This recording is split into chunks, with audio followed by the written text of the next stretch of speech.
once again ban phase 1. Corki does just spit out damage. Yeah. So the big damage numbers do correlate very heavily with champions played as well. And Corki should really be a high priority for champion select for both of these teams, as both Froggen and High have a high mastery of the champion and have already utilized it very effectively this week. What did they decide? You can see at the bottom of the screen, pick order, ban order for last game. So how things are switching up ever so slightly. Are they going to let Zach through again? Last time Echo Fox were on the red side, actually let Moon have the Zach. And even though FlyQuest weren't able to win that game, did display quite a few good moves with it, and at least the familiarity necessary. I think they're all right with the Zach if they get the Tahm. Because that was like kind of the first leap up, right, in the first place? True. That scenario. Tahm has definitely been huge. FlyQuest will go right back to it. They do have confidence, in the crowd control that he brings and the long range engages. A lot of mid lane pressure specifically, as we said in game number 1. But again, that Tahm Kench, I would be super surprised if Echo Fox don't take the Tahm Kench here in their first 2 picks. I feel like this is like the wait. We know we want the Tahm. What else do we want? We use the 50 seconds. Yeah. As we said, the Corki for both of those guys has been huge. They bypass the Tahm in favor of the Jhin. Now, to me, this is more of a takeaway pick. Yeah. Stealing it from Turtle rather than, oh yeah, we had such a big, pick-off game there in the mid game with, Keith on the Jhin. As we said, High was doing a really good job dodging a lot of those abilities. So this is mostly, I think, stealing it away from Turtle because Turtle had really big performances. And there you go, no surprise. I hope it wasn't as big as a puzzle piece as we think, at least for Echo Fox fans, right? Because if Moon just starts hitting all these ults that people die from, you're like, that would have been great to have Tahm Kench there. I feel like, yeah, there's so many scenarios where you're like, man, it would have been great to have a Tahm Kench there, but here we go, FlyQuest. You got me there. Tristana locked in, and WildTurtle going for that again is, like you said, the Jhin takeaway. And what do we hover here? Maybe the jungle, just so they keep things even. Would be an interesting one. So Ivern definitely has lost.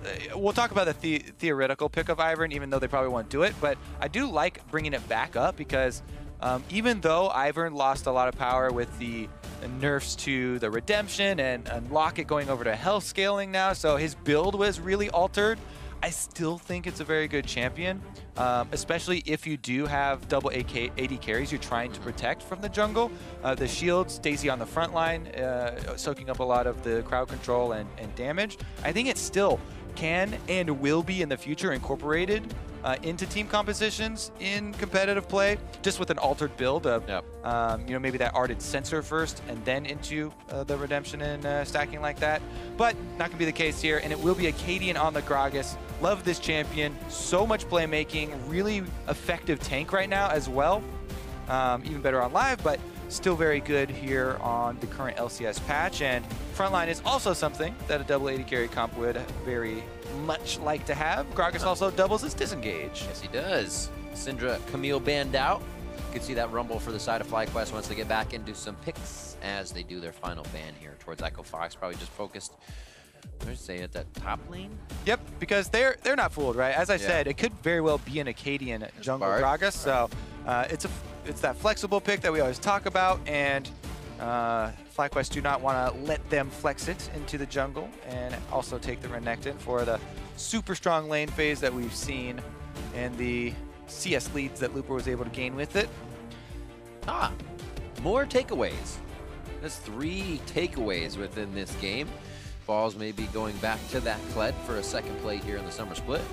The team was actually quite behind it. It fit their style on the engage. It does fit their style because Zach is a really good primary engage if you have Fog of War. But if you don't, have a lot of vision to work with and a lot of true sight, then Tahm Kench and Kled are also really good options. And we've seen them utilize both of those effectively. Plus, if you remember back to the previous Renekton versus Kled game, Balls actually was doing quite well for himself there in the 1v1 and staying pretty much even until Akaadian came with the gank from the jungle. So maybe we'll see more jungler attention there and them try to affect it again.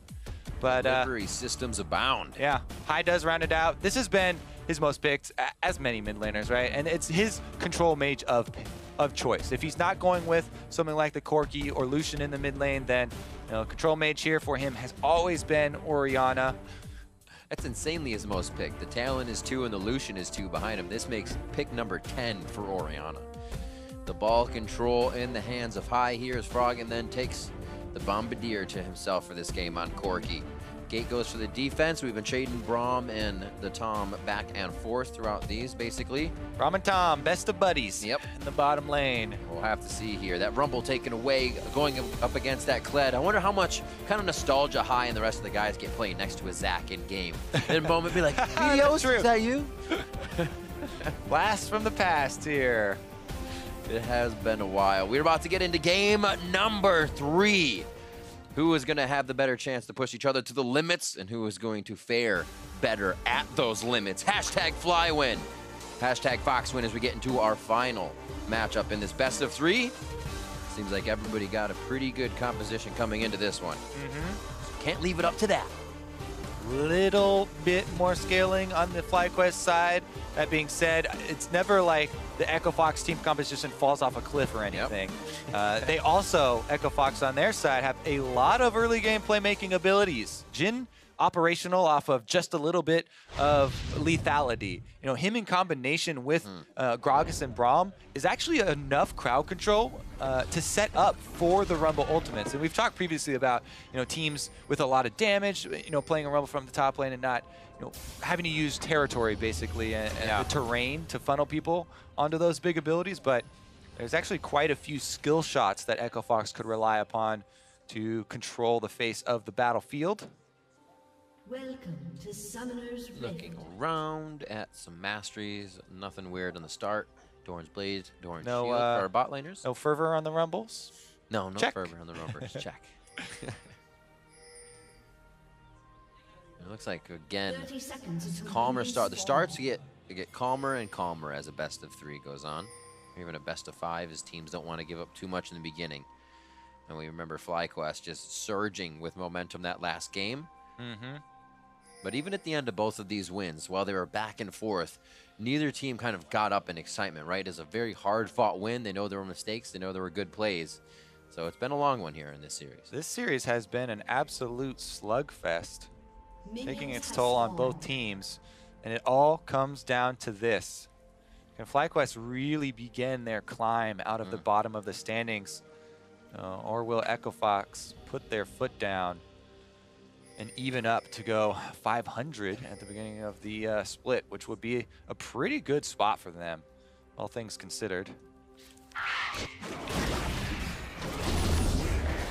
Nice pull here for Moon on the Zac, actually. They're doing the strong red, too. Yeah, they're getting the super pull, or the hard leash, or the super hard leash. I like to combine both. More. Lemonnation is taking that one to heart. The super duper hard leash gives up half his health bar. And they're actually going to do a similar thing for Akaadian, even though we didn't see it on screen. It was a very hard leash from Gate and Keith as well to get Akaadian up to an even speed. Both teams have really been aware of, pretty much every time in LCS, the blue side team has been giving these super hard red pulls from the bottom, so they even it up a little. And Akaadian is actually going to be jungling with a very good pace here on Gragas. You can see he's doing a hard clear of the blue camps, and he is a bit ahead of Moon, but it's just because Moon has had to traverse to the other side of the map. But this could mean that the ward on the red buff does expire here, and FlyQuest will have to be wondering about the whereabouts of this Gragas. Level 3 already here for Akaadian with Flash ready means that he's definitely got the possibility to be an early playmaker. Knows he's safe, probably timing these just around what Moon is doing, and knows he's even safer with that ward we just saw on River. Yeah, mid lane is always the target there for Zac, and they're going to see him coming. All right, it's just going to be a full hard clear here from Akaadian, powering through, trying to get to his level 4 first. Ooh, nice movement from High, leaving the ball towards the back caster line, kind of catching Froggen off guard there. And a Warden just misses Moon, but the clear of the Gromp should give him an idea. They also see him here. Looper's also blowing up the blast cone, so he takes away that other avenue. junglers considered top. A little aggression here as the wave meets and resets in the mid lane. Keith and Gate feel like they have the upper hand as they go for the fight with the range. I think Froggen's trying to bait a little bit here and use up some of Moon's time. He knows Moon's on that top side, so Froggen should actually be hovering to the bottom, but he's not hovering to the bottom side. Huh. Nice flash, grab once, does get the minion, gonna lock him in. This should be a dead Froggen if they get that ball move forward. Great step to the right, and his Valkyrie comes up with just enough mana. Froggen stays alive. Curious, wow. No respect play. They had vision of Moon a few seconds before in the top side when he was killing the Scuttle, and Froggen does not respect it. He does not hover on the bottom side of the river, pays for it with both of his summoner spells. And you know, we talked about Zach's affinity for mid lane. That will only increase now that there are no summoner spells on Froggen. This should help out the laning phase of High. You can see he's already earned himself a CS lead, and a lot of the minions are pushed into the turret. Luckily for Froggen, it's a cannon minion wave, so he won't lose too many of them. And he should be able to catch up decently as the cannon only just now going down, and he gets almost right back in there. Almost. Good choice. It's always hard to tell when the melees are going to go down to one last shot or not, but he's picking it up. Akaadian making his way through that Raptor respawn timer. Akaadian's got it perfectly. Oh, nice hit. Just a little aggression, though. Knows he won't be able to fully take him out without vision on High. Froggen was probably saying, we don't know where mid is. Let's be careful. Yep. Bot push, though. Akaadian takes his lunch money. Give me those chicken nuggets. Got most of them, and even a little bit of bottom lane possibilities here. I don't know. FlyQuest actually backing off is what we were going for there. Turned into a sheep. As FlyQuest get off their backs from the bottom lane, and Akaadian will go back to jungling. Bah! He almost killed me. All right. I'll revive you if you go down, Riv. Don't worry. I got your back. What is it, like 7 seconds or something to get you back up? Yep. Quickest way to back in the game, though. We need to make a purchase. Little gold lead here for Fox as they start making their way back towards the top side with Akaadian's pressure. He doesn't have too much to clear, so he may look for one of the lanes if he doesn't go back for his wolf camp to start things off. Bit of a roam here from Gate. Maybe to see if they get something while he's on his way back to the lane. The long way around. He's got a control ward this time to work off of, so Akaadian doesn't stick around, though. Even so, Akaadian didn't have vision on Moon. He used High's movement as his tell because High started to collapse on him. Now the tables have turned, though. Roam up here from the mid lane. Gate's got High's back. Oh. Just on the outside, they see Moon towards the top. What's the pressure here? Gate hasn't been able to get back down to bot lane. Yeah, it's all these vision games. They saw the Zac charging up the elastic slingshot on the ward, so that ward is what saves the... Oh! Doesn't use the blast cone. Is what saved the overcommitment there from Echo Fox. So all being told, a lot of vision traded, but not too much of a big difference here being made. Nice wave stack. Yeah, Lupa's going to be happy to clean up all this cash. Feels good on that Flame Spitter, even though they did nerf the clearing of Rumble a little bit. Hasn't really shown up in professional play too much. Look at Balls as well. They're just saying there's zero vision. There was a huge wave I could have fought Looper in, but not right now. They give a lot of respect towards that top lane. Yeah, and even though there is a little bit of extra gold here for Echo Fox, being earned by Looper in the top side, being earned by Akaadian in the jungle, FlyQuest are pretty happy to scale up here. Zac wants a couple more points in the elastic slingshot. Tristana trying to get to those crit multipliers, and the slower pace of the game, while different, is actually just fine for them. Meanwhile, Echo Fox, they're not getting outpaced yet. Jhin 1 item is great. Corki 1 item is great. Similar things here for Rumble, so we'll probably see them turn up the pace as soon as that Trinity Force comes in, as soon as the Ghost Blade comes in for Keith. That's where we'll really see Echo Fox, try and increase the tempo. None of the big spells used here yet, or the big flashes either. Yeah, the calmest of all 3 games for sure. Everybody's just kind of playing the we don't want to lose gentleman's agreement, so we don't see any of the aggressive engages anymore. Akaadian also taking off that early game Rek'Sai. Looks to be more countering where Moon is going to be as opposed to making his own plays. We've only seen him in the jungle really once here. But now we're watching high pick up the blue, back to mid with Froggen. Packages are going to be coming up soon. Yeah, and once again, Akaadian is going to be playing the front line for the team, so he's going the Cinder Hulk Gragas, which we already saw from him yesterday. And in addition to all that playmaking surrounding his flash and surrounding his ultimate, he's also going to try and be the damage soak for the team.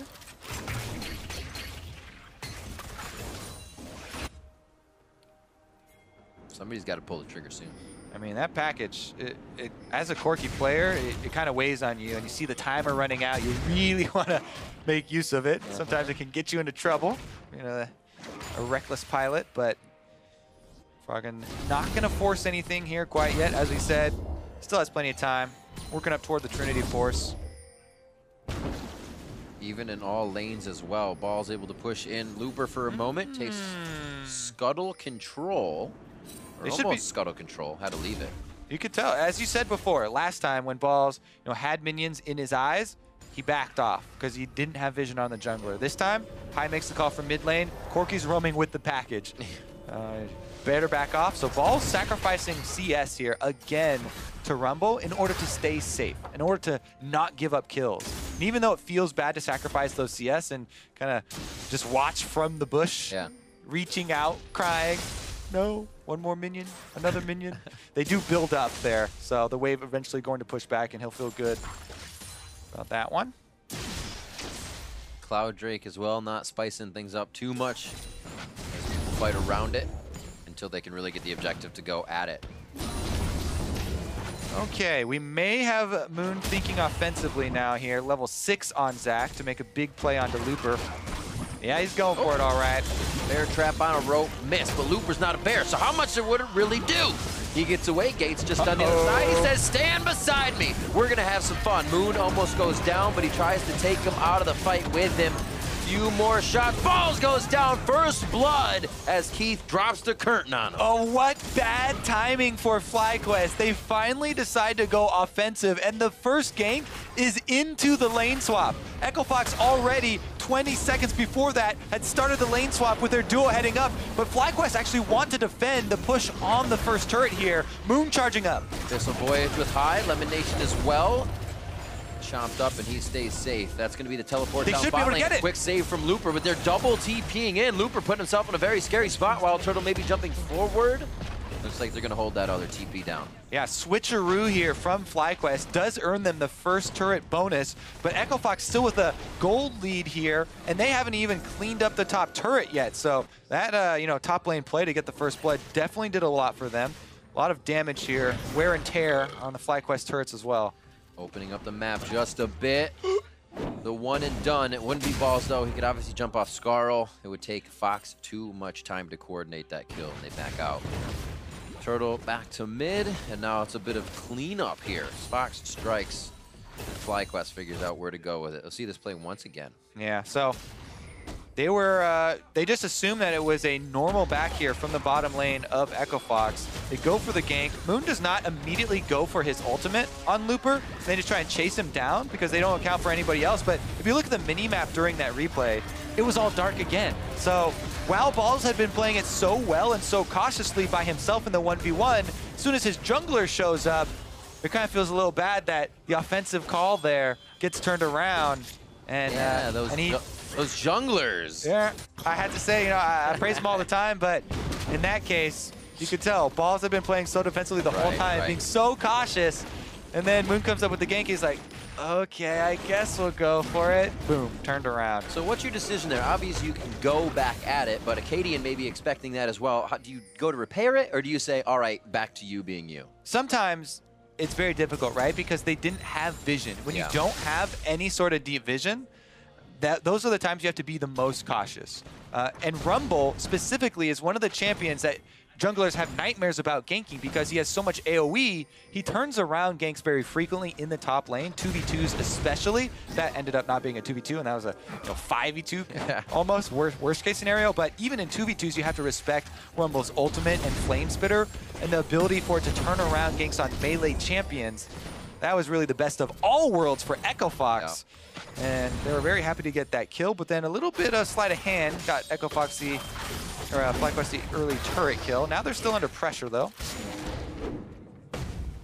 Akaadian finding his vision inside the jungle of FlyQuest. His top is being pushed here by Turtle. He doesn't actually need any help against Looper. That's not a very big catch potential for a lane. But mid, however, puts Froggen out of place. And he still has both summoners, but in a dangerous spot as bot being pushed. Yeah, on display there was the effectiveness of the new Zac kit. You don't even have to hit your slingshot anymore. It's all about landing the Q afterwards, and then you pull them back into the minions. Well done there by Moon. Meanwhile, bottom lane, as we said, FlyQuest were still under pressure, but Moon now top. Moon doing much like Akaadian was last game, trying to hit each lane as fast as possible. Whether it's a kill or not, he's trying to get a summoner, a flash, or a little pressure for his lanes. And we've seen him go across the board now. And FlyQuest are funneling so much money here into Turtle to try and jumpstart that late game for themselves. Meanwhile, Balls is the one who has to pay for it all. He's the one who's taking the CS deficit really, really heavy now here that we're in the mid game, and they're moving him around. To those weak lanes where they have to pressure and he has to give up so many more of those minions. Meanwhile, Echo Fox, because so much is given up on the bottom side of the map from FlyQuest, they finally will just mosey on over to the Cloud Drake. It's got to feel nice as well. Teleport deficit Drake. What's going to happen here? One shot out, one shot in. Froggen. No flash! Underneath Moon. Looper's not feeling too good about this. Overheating as he tries to get out, and Looper put in the stupor. He goes down. And this game is just a tragedy for top laners. The second time here, Looper now gets baited in by his mid laner and leaves him out to dry. Should be good. High can actually wrangle in a very nice shockwave of Keith and Gate to continue that path. They will back off quite quickly here, getting themselves to safety. Top going to be demoed down by Balls and WildTurtle, and FlyQuest making some cross-map moves here to continue their control. They're going to nicely even out the gold with that turret. Yeah, you got to be real scared here of the Tristana at this point from Echo Fox's point of view, because Turtle's getting so much of these turret gold bonuses, so much of the extra farm. Actually, Balls. There you go, Lemonnation. Safety is here. Just a quick Abyssal Voyage up from a Shelly. I like that. Change your name to Shelly because, you know, even though Herald is a title, people often mistake it for a first name. And Rift Herald is, in fact, female. Lemonnation going to make his way out here after they take the Rift Herald. But yeah, Rift Herald picked up here. That might aid in getting Tristana a bit more of that turret gold, but let's take another look. Froggen gets ulted out and then pieces out as soon as he sees Moon. So Looper's like, hey man, I already used Flash. I'm under the turret now. Well, guess I'm toast. Like, actually, I don't want anything to do with this. Still 1-1, a very low kill score game. We've seen. Oh, I don't know if that was intentional, but that's a whoopsie. Low kill score game because they're saving each other, as we can see. No, it's just everybody, like I said before, afraid to make those commitments, afraid to lose. So get a much slower game. Here, a few engages towards the top side of the map have allowed a dragon to happen, and with these turrets opening up, we'll finally get some more forward vision. Yeah, I do have some good news for you as well, Riv. The first item completions that we were talking about spiking for Echo Fox, Leandry's done for the Rumble, Trinity Force for the Corki, Ghostblade for the Jhin, and they even have, you know, some components on top of those. So this is where you would look for Echo Fox to start to go aggressive and make use of all these champions they have that do spike pretty well off of one item and kind of hit that lull in between before FlyQuest can get their crit multipliers going for themselves. And it looks like FlyQuest or Echo Fox have chosen the mid lane to try and start it off. Balls, though, going to take a lot of damage here on the bottom side. Ult for ult. Gets Balls off of the wave, which means they have a bit of pressure towards mid, but Keith has already broken off of that to take care of what High has been doing on the top side. FlyQuest moving across the map and keeping Fox doing what they want. Yep. FlyQuest would like to keep Echo Fox running around for farm. Froggen actually gets tagged with the slow, but Valkyrie bounced right out, no problem. Super stretch. Almost have, like, I love how Froggen stands toe-to-toe in a lot of these fights. Even when there's maybe 15 seconds for his teammates to get there, they try and push the limit. Ooh, Turtle's hunting. Fly off. Even with just the static Shiv BF, he wants to jump here onto Keith. He does have 1 level advantage, and he has got a buddy advantage too. Oh my word, so much catch potential, but the crowd control misses left and right. Keith is dodging. Dipping, diving. WildTurtle's gonna go to the left. He tries to deny vision in the brush. Gets to the next one without any more vision. But there's just too much vision. Now they're going on to Looper. Moon's very, very low, but he's not the focus. They want the AD. They want the bot. It's WildTurtle now in the eyes of Gate. Lemmonnation's back to help him out. And the rotation from the power mid laners. Froggen and High just on the edge. Where can they and what can they do? High gets popped off to the right, goes for the self-ultimate, and really only vacuums Fox around. It's not enough damage. Yeah, High was coming for the roam, but he must have lost track of Froggen and did not account for the counter roam there, pretty much mirrored by Froggen. So Akaadian takes it into his own hands, uses the flash, picks off one, and he's looking for another one. Slowly but surely, they walk this one in, trying to save his AD carry. Nicely done. The heal for Lemon. Thick Skin comes through as well. They make it out, but a lot of resources used. Whoa. Yeah, that buddy system barely gets the bottom lane out of trouble there, but very big cost for FlyQuest. It's such an extended fight, too. Here it is again. And they make this big play on top side with no teleport. That's the big difference. You can see in the mini-map on the bottom of your screen, Kled, that is balls, no teleport available. So the numbers will eventually get turned around. The original plan here for FlyQuest does find success in killing off Keith, but it takes a very large toll as the Zac passive is popped. Zac then goes down, and the continued roam here from High should have been aborted because they should have accounted for the extra teleport, the extra member of Echo Fox. There was no way, FlyQuest were going to even up those numbers, and they lost track of Froggen. He makes them pay for it. Rift Herald just used in mid. Shockwave missing Froggen by a millimeter. He Valkyried right out of it, so that play happening as we were in the replay. Little damage on his back to keep that mana low so they can keep pushing the side lanes. That was actually pretty good to keep him in there. And for WildTurtle has some time top side. Yeah, Turtle actually doesn't have a lot of deep vision in the red quadrant of the jungle, so he does have to respect the package that was just picked up from Froggen, and he can't actually pressure that secondary turret. He has to come join the rest of his team. So Echo Fox do have still a little bit of more time to work with here. Oh, almost.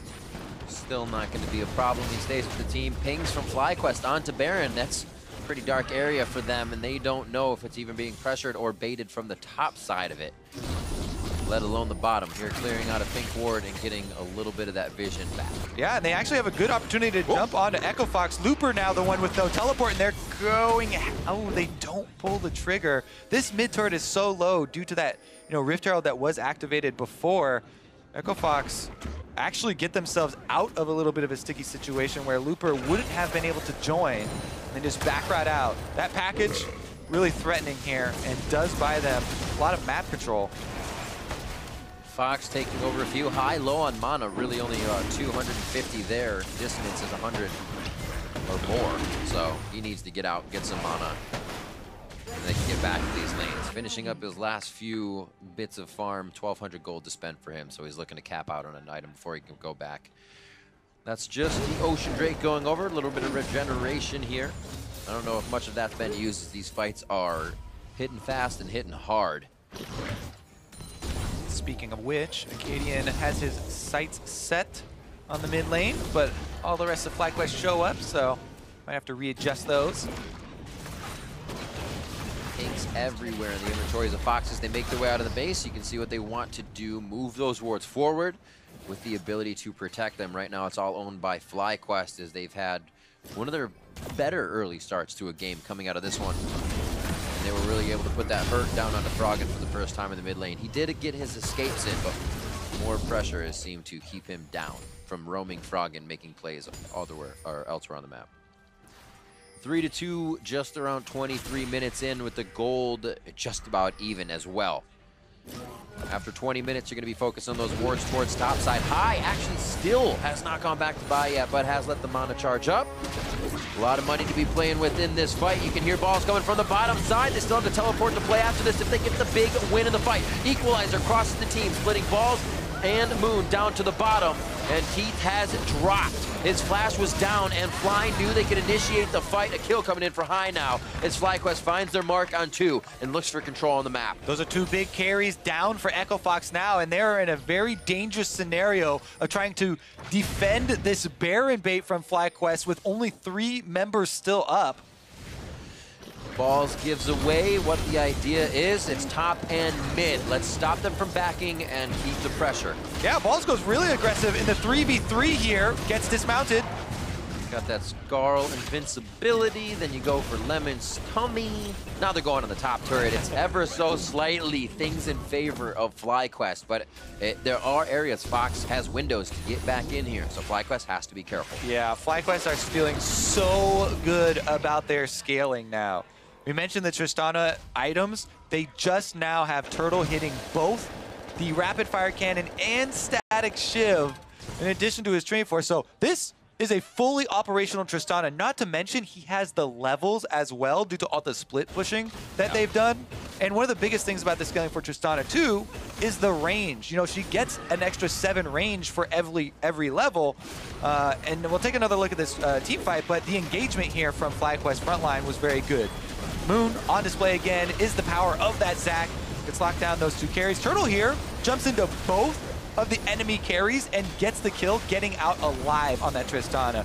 Really playing those limits with the amount of extra gold he's gotten this game. You know, he has the ability to do that. Jumping in on the exhausted Keith, even with Froggen right there, trying to cover him. Doesn't go down and gets the extra kill for himself.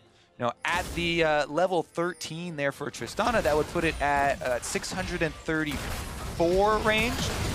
Math is right there for Tristana. And it just gets better from there.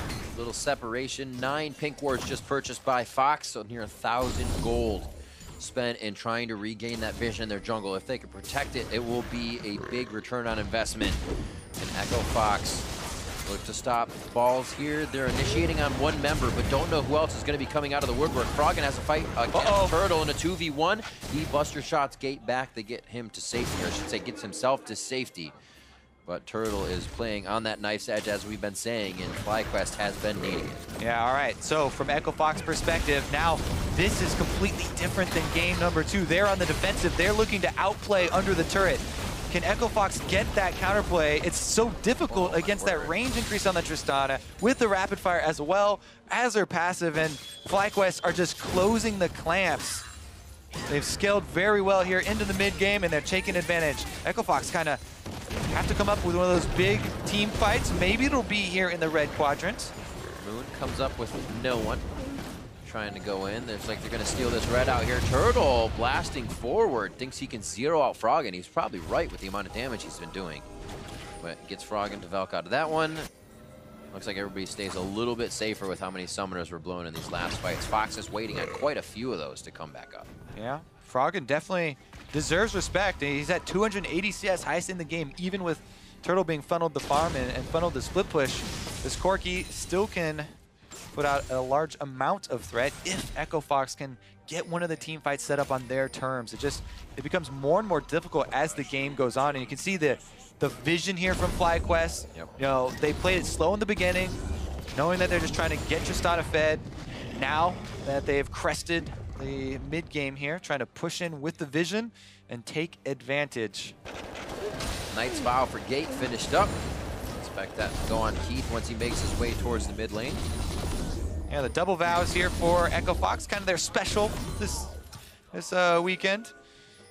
Gate and Akaadian, both with them ready for Froggen and Keith. And this is the time for them to be able to pull it out. Turtle here waiting in the brush. Uh-oh. Shockwave, no follow-up. Actually quite big. That is a decent cooldown. That might give Echo Fox the idea that they can actually try and exploit an opening here. Shockwave is a pretty big teamfight cooldown here, and Echo Fox are getting a little bit worried as far as the timing of the game. Yeah. Oh, nice body slam from Akaadian. Moon has to think before he gets the hit again. Bumps up 4. Shockwave not there. What would have been huge, but it looks like FlyQuest could still have the ground on this fight. A great equalizer by Looper. They all got to walk the red carpet as they get in, and it's not going to be enough from Looper. FlyQuest says that's fine. We'll walk over hot coals to continue this fight. Oh, looks who's going to tank for 2? They're just going to trade them. Back and forth. Looks like they'll be fine on that one. FlyQuest to Baron. Even with no shockwave, even with interrupting the Zaki, there are just too many options there for FlyQuest to win the team fight. Moon again on the Zac, able to get 2 carries, and now they might turn it. Trying to get to 2 members, didn't hit much on that. Looper gets himself into Zanyas. Out of the Zanyas goes down. WildTurtle 1v1 with Keith as they go back and forth with shots. Buster there for WildTurtle would have won him that one as they pick up Baron. And FlyQuest start turning the knob a little bit. Yeah, it's honestly very difficult to see how you get through this many team fight abilities that FlyQuest have. And Echo Fox are having a hard time navigating that. Now that we're almost 30 minutes in with a Baron up, FlyQuest, Lemonnation even by himself is enough to run them off the objective. Let's take another look at the initiation. Remember, there's no shockwave here, and he interrupts the slingshot, but it doesn't matter. Moon just goes in with the E into his ultimate. Big crowd control there, enough to kill Froggen. Turtle comes in on the Tristana, just cleaning up, gets his resets. Kill number 2 about to come in there from the bear trap, and that's going to be enough. Back down to the Ocean Drake. This is going to be the first one here for FlyQuest. They've been focused on that top side of the map, continuously switching, matching those AD carry swaps. Now just start to control all the objectives. And WildTurtle controlling that Tristana much better from game to game. Yeah, high on his, as you said, 10 games so far in the summer split. Orianna. Yep. Turtle here on the Tristana fed a lot of gold early on and has been able to scale super well. One of the classic champions for him. Echo Fox also gave over the Zac, but if you're just joining us now, this series was so close to being an Echo Fox 2-0. They won the first opening game in a very close fight, and then, well, let's take a look at what happens to Balls here in the 2v1 story around the turret. Looks like Baron buff and a couple of teammates is enough for him to fight him off. Actually didn't know how much pressure, just how much pressure his team was creating in mid. Sees Akaadian and Looper both just walk away from the turret. Got to be careful with that siege minion in the back. Not going to give him that much range towards the turret, and Turtle is quite far up. One-man army here. Uh-oh. Akaadian goes in, doesn't get the combo. The E-drop, very nicely done from Akaadian, but just off to the right, as you said. Shockwave goes through, but doesn't come up with much either. And now both teams kind of limping back and forth with a few members, look to still continue this fight. Yeah, and it looks pretty simple here for FlyQuest to finish off the turret. Yep. They're just going to brute force there with the Baron. Looper does have Equalizer. Could be a real hot exit here for FlyQuest. Froggen could put down that package. Went in a little faster than he thought. Took half his HP. Initiation goes in. Moon brings back Gate and Akaadian. Things are getting sticky for Echo Fox on this one. He latches onto Looper. eSports run right. Abyssal Voyage in from Lemonnation as they look to consume the rest of Echo Fox. Not jumping over the wall. 10-3 here. 32 minutes in. Looks like FlyQuest will put some finishing touches on, but have a bit more work to do before the Nexus. Yep, Lemonnation actually going to be by himself in the 1v2. Can he do it? Support Tahm Kench. Looper's going to leave Froggen in the 1v1. Nick Skin. One last Q. He's going to come back. He get the fadeaway Q. It's going to be the Nexus. It's going to be FlyQuest. They take down Fox 2-1.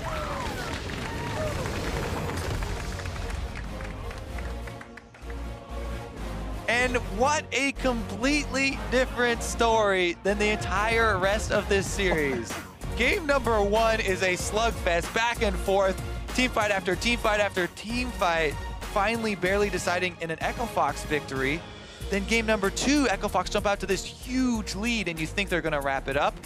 But FlyQuest barely fight back to it. They scale up into late game, and it feels like after that game, FlyQuest were like, you know what?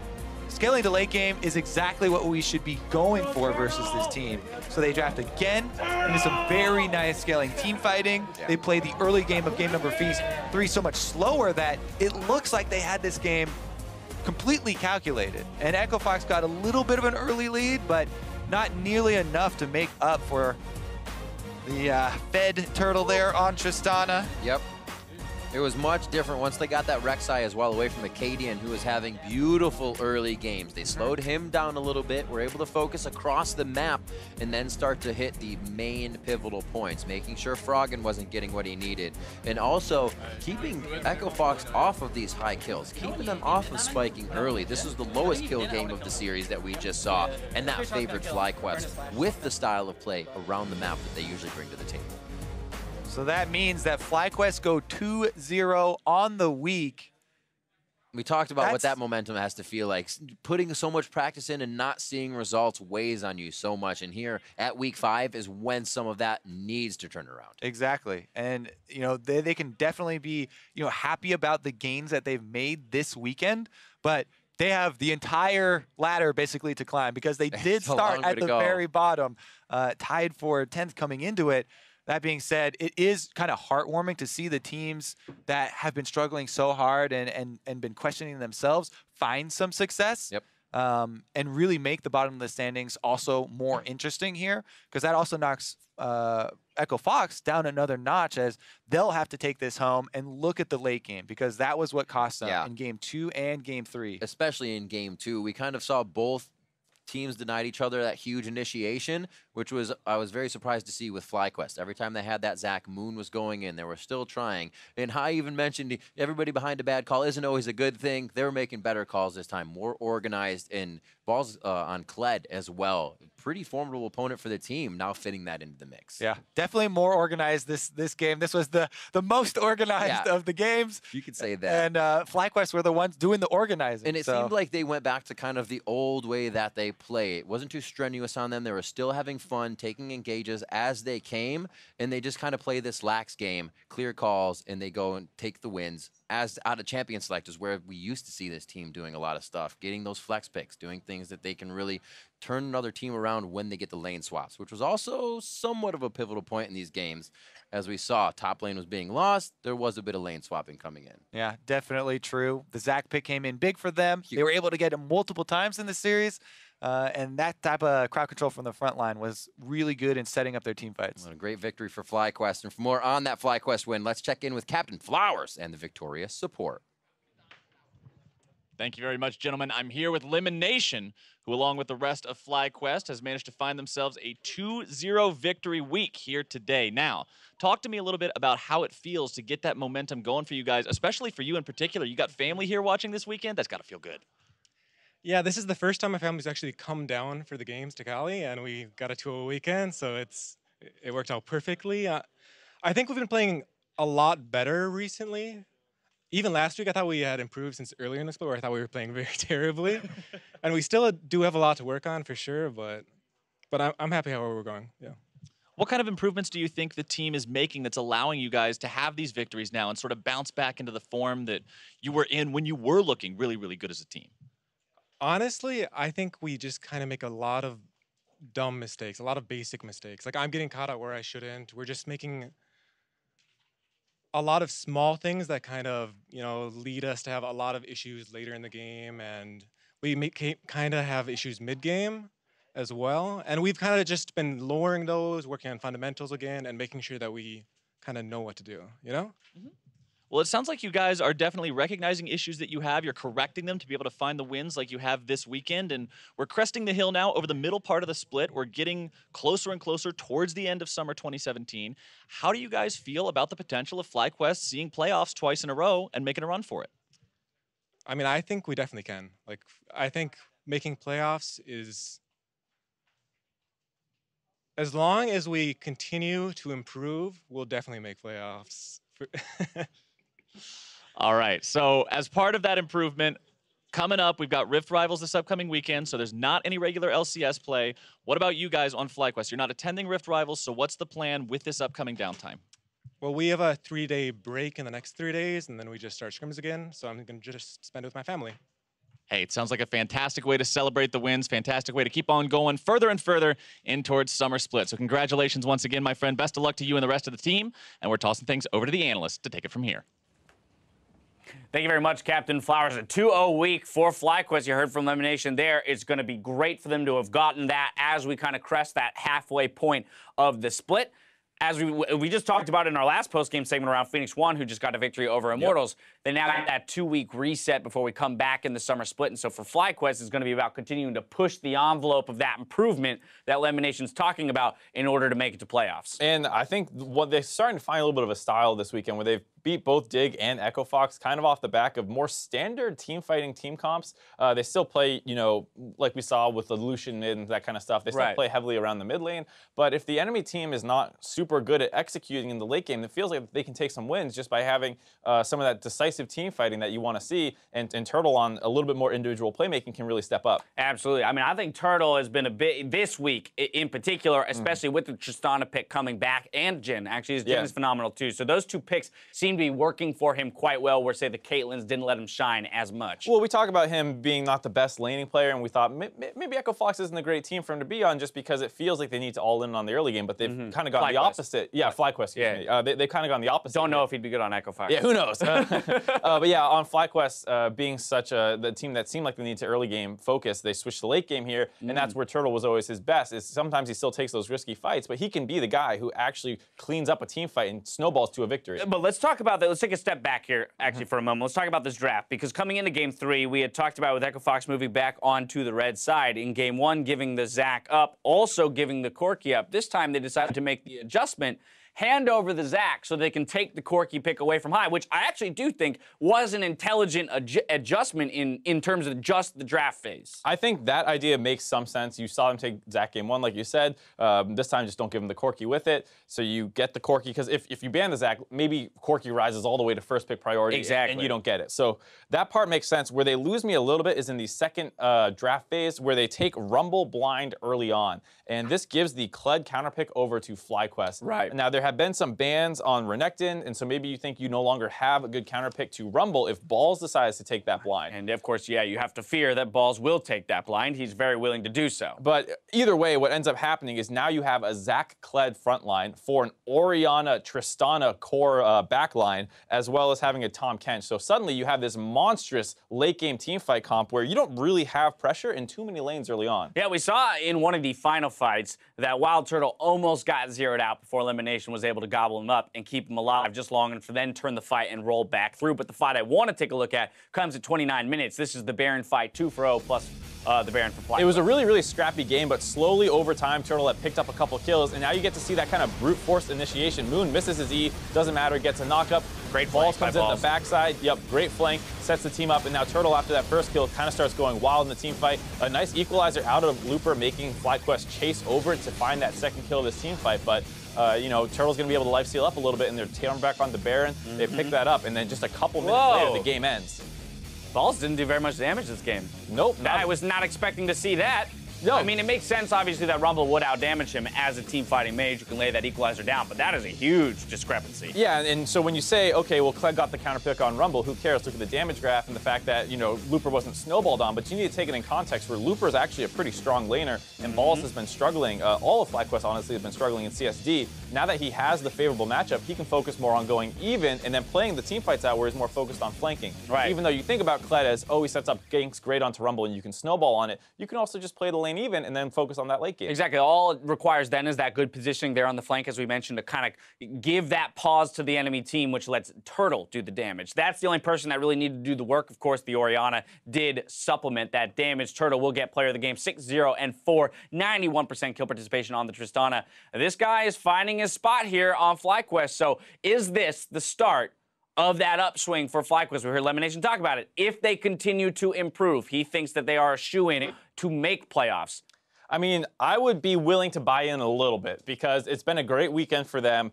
They've been able to play both Dignitas and Echo Fox teams who haven't had the greatest late games, and then they've won a lot based off their late game decision making as well as having really strong late game comps. Is that enough to really push them into the playoffs? Right. Given that they're already starting from such a deficit, it's hard to say for me. But I do like what I see here and kind of devoting more resources to Turtle. And at the end of the day, Echo Fox is one of the teams that they're going to have to edge out in order to get maybe that 5th or 6th slot in the playoffs. So getting a victory here over them is going to be helpful in terms of that head-to-head record and even forcing a tiebreaker or getting that 2 over them at the end of the split. Now we've got more league action coming your way. Team Liquid hit the Rift next as they go up against Counterlogic Gaming. Be sure to stick around for highlights, or after the highlights rather.